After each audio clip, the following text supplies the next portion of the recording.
Welcome to Lisa's Dog Agility Workshop, agility device that creates success in every step of the journey. I'm your host, Lisa Selthofer, and I'll be sharing decades of agility training, trialing, and judging experience today in episode number 1, What You Can Learn from AKC's Premier Class. Hey everyone, thanks for joining me. I'm super excited you're here. Be sure to stay tuned and hang with me till the end as I'm going to share more agility freebies with you. Four more freebies to be exact. All right, so today's workshop is packed with information that's perfect for those who are new to agility and those who have been competing for years. So let's dive in and talk about the Premier class. So if you aren't familiar with the Premier class, let me share a little bit of history with you. So the Premier class was introduced by the AKC in 2016, and there is both a Premier Jumpers and a Premier Standard. So jumpers in AKC generally means that the course has jumps, tunnels, and weaves, while the Standard class includes all of the contact equipment. What's different about the Premier class, the Premier Standard class, is when it comes to agility equipment, it actually does not have a table. So to better understand the Premier class, let me go ahead and pull up a graphic for you. All right. As with all agility organizations, the AKC has different challenge levels. Moving from left to right, the difficulty of the challenges at each level increases. So when you're looking at this graph, on the left you'll see novice, and on the far right you'll see ISC. So for example, in the novice class, challenges are designed for a novice team, and compared to the next level up, which is open, the novice challenges are understandably more basic because they're supposed to be appropriate for a novice dog. So at each level, they have their own appropriate challenges, and each level can be viewed as a stepping stone in terms of tiers, and the challenges increase as you continue up the stepping stones. So getting back to the Premier class, as you can see in terms of challenges, the Premier class is between the Masters and the ISC class. So for those that don't know, ISC is an international class, and it's rarely offered at local agility trials.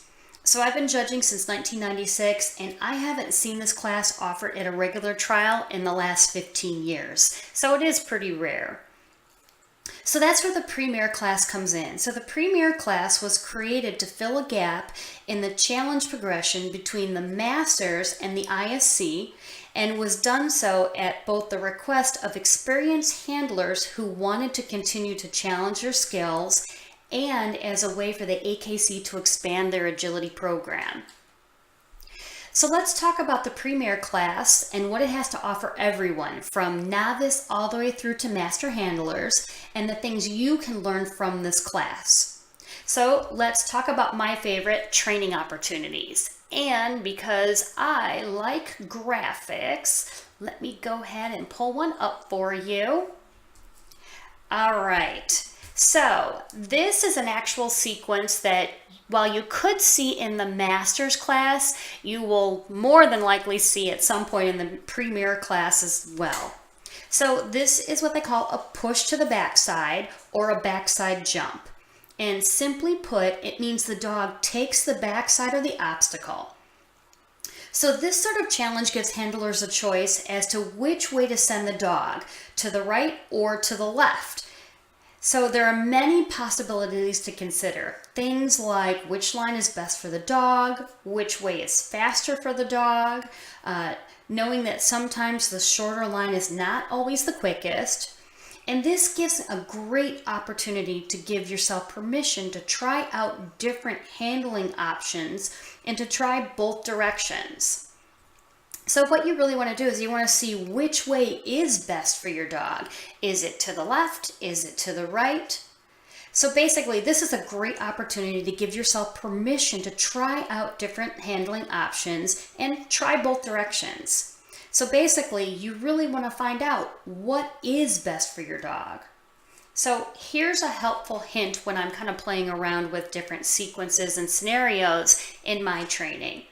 So in something like this, first thing I do is I remove the jump bar so that I can focus on the path of the dog. So by removing the need for my dog to jump, I can comfortably try different scenarios without having to worry about making a mistake that could potentially injure my dog if my timing or my dog's line is less than perfect. All right, let's go ahead and go to the next sequence. All right, so this next sequence is what I consider kind of a distance. So there's a great deal of length in the distance between the two obstacles. In this case, from the tunnel to the jump, there's 33 feet. So I've always said that the space between obstacles is where agility teams are truly tested. This is where you're likely to find out if your dog stays with you, if they come with you on course, does your dog stay in a straight line, or are they spinning or curling in to cut you off? Or if your dog is so used to taking obstacles, say every 20 to 21 feet, that they veer off course because they think that's what they should be doing. So definitely set up this sequence and let me know how your team did. Like I said, the spacing can really be a challenge. All right, so next is the bidirectional obstacle. Unlike the master's course, a premier course could have a bidirectional obstacle. And this means that the direction the obstacle is taken is handler's choice. Handler's choice means that you design a strategy that's best for your dog. And there's a lot of responsibility. And the first question I always ask handlers on a bidirectional obstacle is, do you know what's best for your dog? Or have you considered which direction is best for his or her body type? Since a bidirectional obstacle means that the dog can take the obstacle from the front or the back, the right or the left, and they can approach the next obstacle from nearly almost any angle, there are even more options to discover in training. And that's why this is one of my favorites.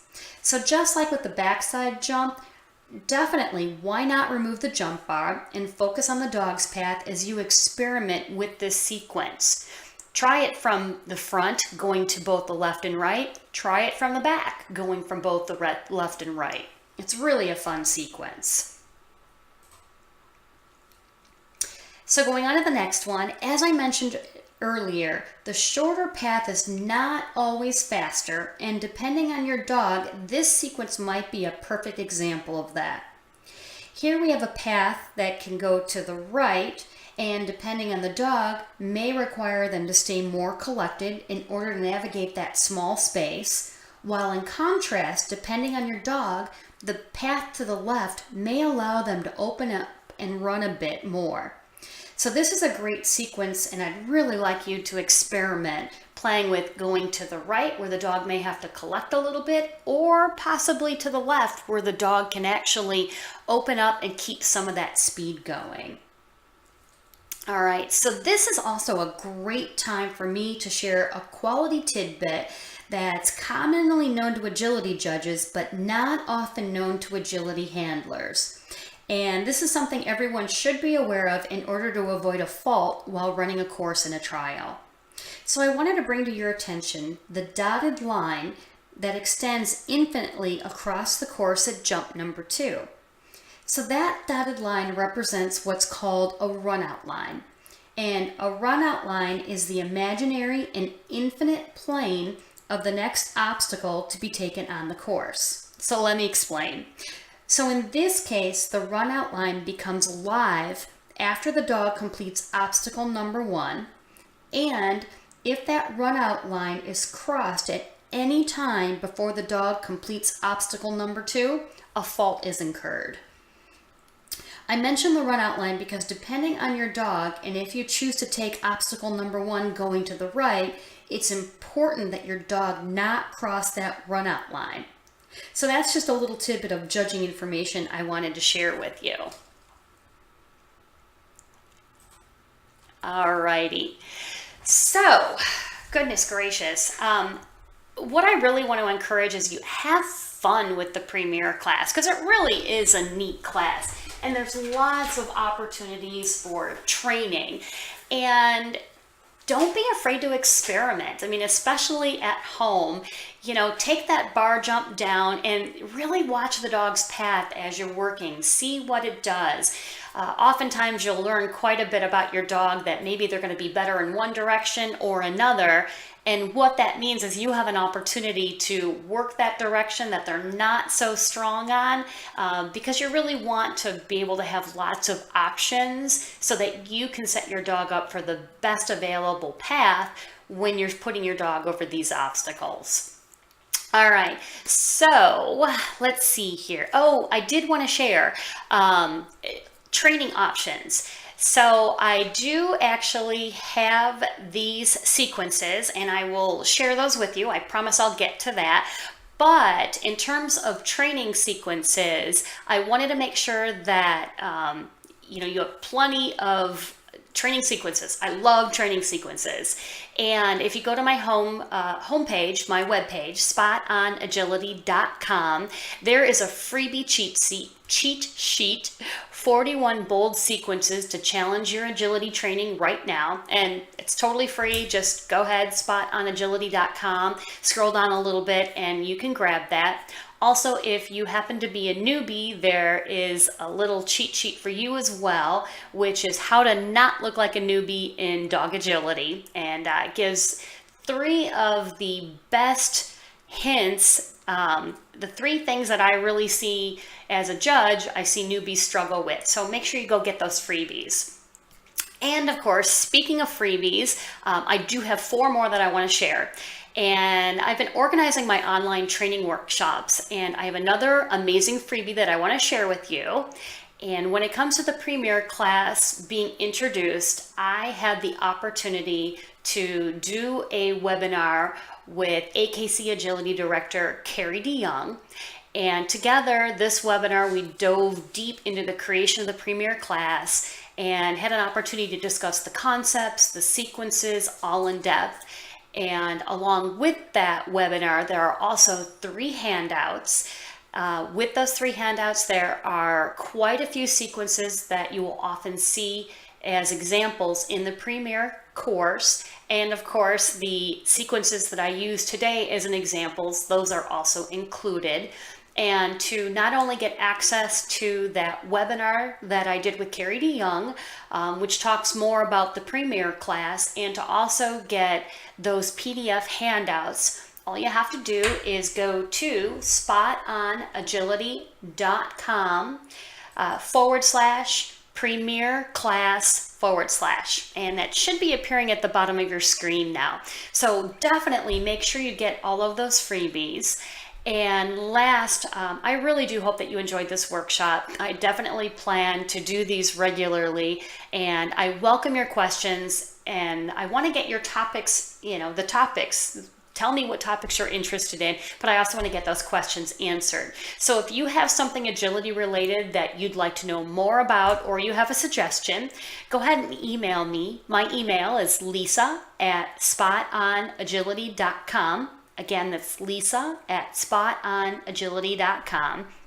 And as always, I would like to thank you for joining me, and happy handling. I will see you soon.